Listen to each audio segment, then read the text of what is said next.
ముందు ఒక హీరోయిన్ తీసుకుని తర్వాత డేట్ సరిపోకో లేదా టెక్నికల్ డిఫరెన్సెస్ వల్ల ఆ హీరోయిన్ ప్లేస్ లో మరో హీరోయిన్ రీప్లేస్ చేసిన సినిమాలు అవేంటో ఈ వీడియోలో చూద్దాం.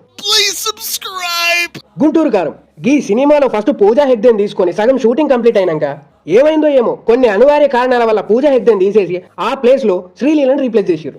ఉస్తాద్ భగత్ సింగ్ ఈ సినిమా స్టార్ట్ చేసినప్పుడు భవదీయుడు భగత్ సింగ్ అనే పేరుతో స్టార్ట్ చేశారు. ఇందులో కూడా ఆల్మోస్ట్ పూజాని ఆన్బోర్డ్ చేసుకురు. తర్వాత ఏమైందో ఏమో మళ్ళీ శ్రీలీలను రీప్లేస్ చేశారు. పూజావి శ్రీలీల రెండే కొట్టేసింది, కానీ శ్రీలీలవి 3 దొబ్బినాయి. అఖిల్ లెనిన్ సినిమాలో ఫస్ట్ శ్రీలీలనే కాల్ చేసుకోరు. సగం షూటింగ్ జరిపి టీజర్ కూడా రిలీజ్ చేశారు. తర్వాత ఏమైందో ఏమో మళ్ళీ శ్రీలీలను పీకేసిగా సినిమాలో ఆ ప్లేస్ లో భాగ్యశ్రీ బోర్సెన్ రీప్లేస్ చేశారు. అనగనగా ఒక రాజు సినిమాలో కూడా శ్రీలీలను ముందుగా కాల్ చేశారు. తర్వాత ఏమైందో ఏమో గానీ మళ్ళీ శ్రీలీలను బీకేసి గా ప్లేస్ లో మీనాక్షిని రీప్లేస్ చేశారు. కింగ్డమ్ లో కూడా ఇదే సిచ్యువేషన్. శ్రీలీలతో పూజా సెరమనీ చేసి తర్వాత అనౌన్స్మెంట్ చేసి తర్వాత ఆమెను వీకేసి గా ప్లేస్ లో భాగ్యశ్రీని మళ్ళీ ఆన్బోర్డ్ చేసుకోరు. డెకాయిట్ ఈ సినిమాలో ఫస్ట్ శృతి హాసన్ ఆన్బోర్డ్ చేసుకొని తర్వాత టీజర్ కూడా రిలీజ్ చేసి తర్వాత ఏమైందో ఏమో ఆమెను వీకేసి మళ్ళీ మృణాల్ని యాడ్ చేసుకోరు. NBK 111 ఈ సినిమాలో ఫస్ట్ నయనతారని తీసుకొని ఓ పీరియాడిక్ డ్రామా అనుకోరు. తర్వాత కథనే మార్చేశారు. హీరోయిన్ లెక్క ఇప్పటికీ కొత్త హీరోయిన్ అనౌన్స్ చేయాలి. ఇక కల్కి స్పిరిట్ కథ ఏందో అందరికీ తెలుసు. ఈ సినిమాలో ఫస్ట్ దీపికను ఆన్బోర్డ్ చేసుకోరు. తర్వాత టెక్నికల్ డిఫికల్టీస్ వల్ల లేదా దీపికతో ప్రాబ్లం వల్ల 2 సినిమాల నుంచి ఆమెను వీకేసి కల్కి 2లో ఆలియా భట్ ని,